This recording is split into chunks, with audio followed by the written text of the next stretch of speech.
சிலர் வந்து திருமண உறவு மேலே எனக்கு நம்பிக்கை கிடையாது அப்படின்னு சொல்கிறவங்க இருக்காங்க. அதன்படி வாழ்கிறவங்களும் இருக்காங்க. திருமணம் பண்ணிக்க அதில் நம்பிக்கை இல்லைங்கிறனால திருமணம் பண்ணிக்காமல் வாழ்கிறவங்களும் இருக்காங்க. ஆனால் திருமண உறவு ஏன் ஏற்படுத்தப்பட்டதுன்னா, ஒரு நோயற்ற வாழ்க்கை வாழணும் அப்படிங்கிறக்காக தான் திருமண உறவே ஏற்படுத்தப்பட்டது. ஏன்னாக்கா இங்கே திருமண உறவே இல்லைன்னு வச்சுக்கோங்களேன், யாருமே திருமணம் செஞ்சிக்காமல் வாழ்கிறாங்க அப்படின்னா என்ன நடக்கும்னு நினச்சி பாருங்கள். இந்த தவறான உடலுறவு, அதாவது நீங்கள் வந்து ஒரு பெண்ணை வந்து சொந்தம் கொண்டாட முடியாது, ஒரு ஆண் வந்து ஒரு பெண்ணை சொந்தம் கொண்டாட முடியாது, இவள் என் மனைவி என்று உரிமை கோர முடியாது. அது வந்து ஒரு பெண் வந்து ஒரு ஆணை வந்து சொந்தம் கொண்டாட முடியாது, இவன் என் கணவன் என்று உரிமை கோர முடியாது. அப்படி இருக்கும்போது ஒரு பெண்ணுக்காக நிறைய ஆண்கள் அடிச்சுப்பாங்க, அப்புறம் ஒரு ஆணுக்காக நிறைய பெண்கள் அடிச்சுப்பாங்க, சண்டை போடுவாங்க. அப்போ வாழ்க்கையில் நிம்மதி இல்லாமல் போயிடும். யார் வலியவனோ அவன் வந்து மற்றவங்களெல்லாம் அடித்து போட்டுருவான். அடித்து போட்டு வலிமையாக இருக்கிறவங்க என்ன பண்ணுவாங்க, ஒரு ஒரு பெண் இருக்காங்கன்னா, இதே நாய் கதை மாதிரி தான். ஒரு பெண்ணுக்கு பின்னாடி, ஒரு பெண் நாய்க்கு பின்னாடி எப்படி 4-5 நாய் போவோம், அதில் ஒரு நாயை வந்து அந்த பெண் நாய் செலக்ட் பண்ணும். அப்படி தானே? அது மாதிரி அதே மாதிரி தான் மனுஷங்களையும் நடக்கும்னு சொல்ல முடியாது. மனுஷங்களில் என்ன பண்ணுவாங்கன்னாக்கா, ஒரு பெண் இருப்பாங்க, அவங்களுக்கு ஒரு 4-5 பேர் ட்ரை பண்ணுவாங்க. அதில் வந்து ஒரு வலிமையாக இருக்கிறவங்க என்ன பண்ணுவாங்க, மற்ற ஆண்களை வந்து அடித்து விரட்டி விட்டு இவன் மட்டும் அந்த பெண்ணுக்கு போய் உரிமை கொண்டாடிட்டு இருப்பான். அதனால் உறவு முறையில் ஒரு அமைதியே இல்லாமல் போயிடும். வன்முறை பயம் வந்துடும், வன்முறை உணர்ச்சி அதிகமாக, அதனால் நோய் வந்துடும் உடம்பில். அந்த மனசில் அமைதி இல்லாமல் போகும், அவமானங்கள் அதிகமாக போயிடும், மனித உறவு முறையில் ஒரு நம்பிக்கை இல்லாமல் போயிடும், சண்டைகள் நிறைய வரும். கள்ள உறவுகள் திருமணம் என்கிற உறவு இருப்பதால் தான் அந்த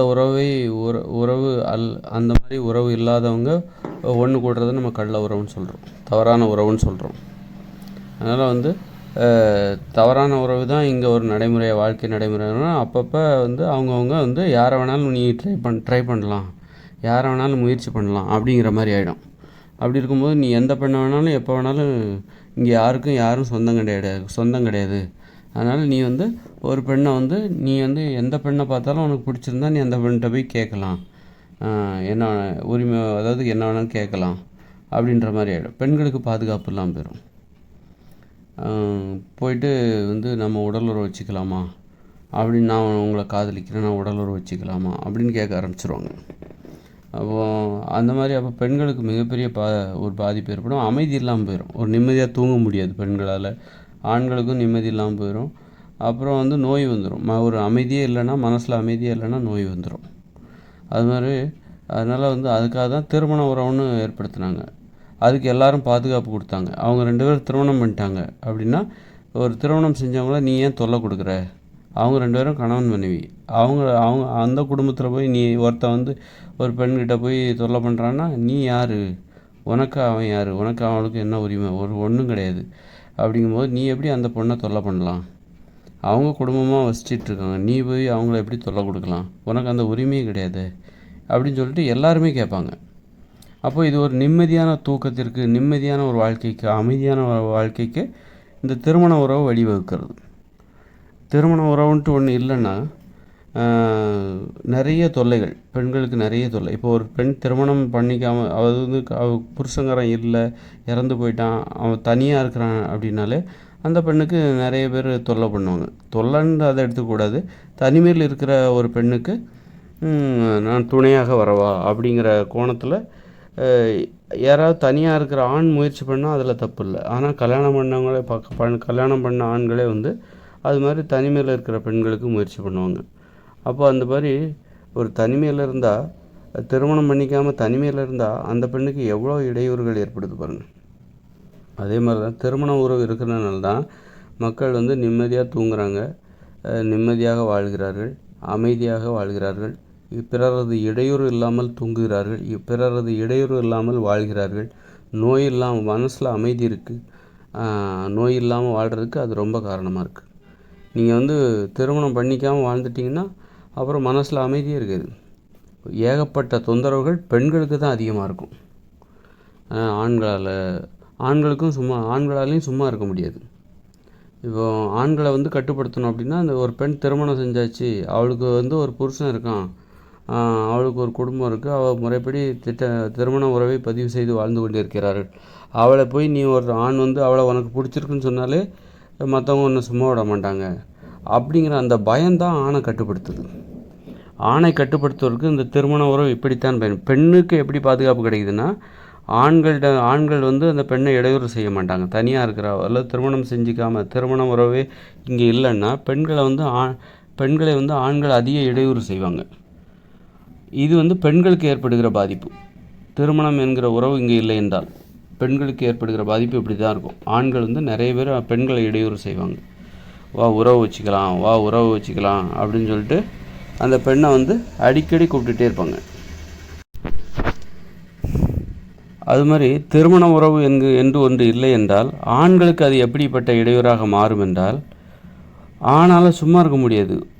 இது மாதிரி பெண்கள்கிட்ட போய் வரட்டான்னு கேட்டுட்ருப்பான்.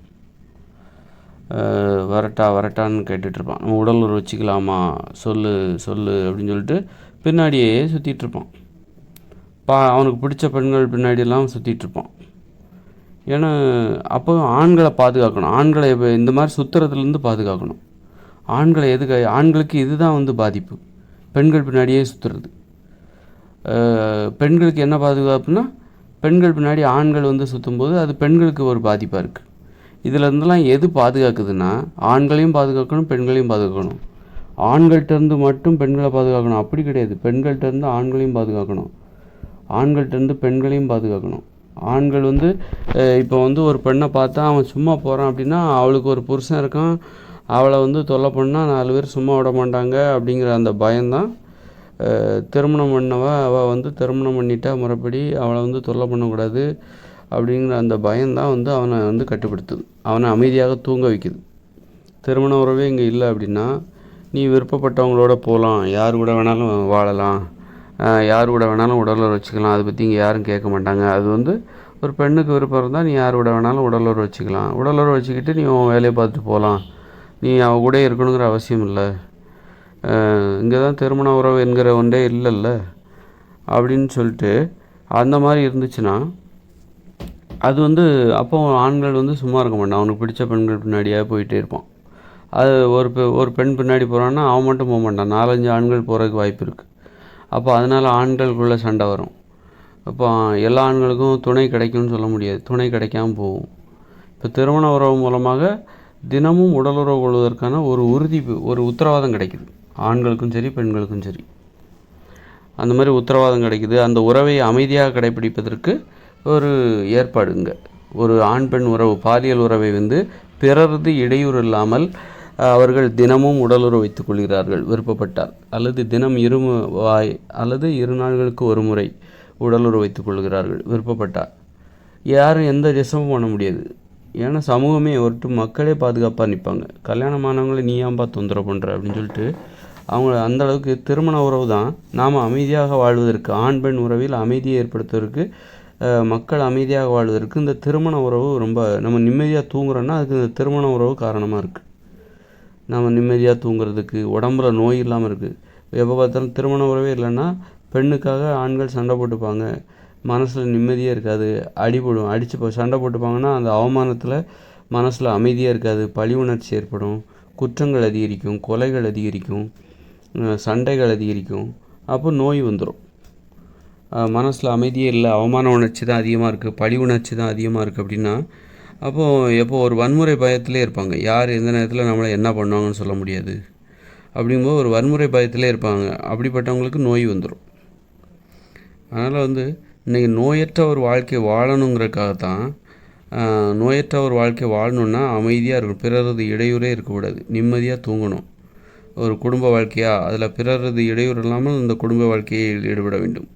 ஆண் பெண், கணவன் மனைவி பாலியல் உறவு பிறரது இடையூறு இல்லாமல் தினமும் அது அடிக்கடி நடக்கணும். அப்படின்னா அதுக்கு திருமண உறவு தான் ரொம்ப முக்கியம் காரணமாக இருக்கிறது. திருமண உறவு ஆரோக்கியமாக வாழ வேண்டும் என்றால் திருமண உறவு இருந்தால் மட்டும்தான் சாத்தியம்.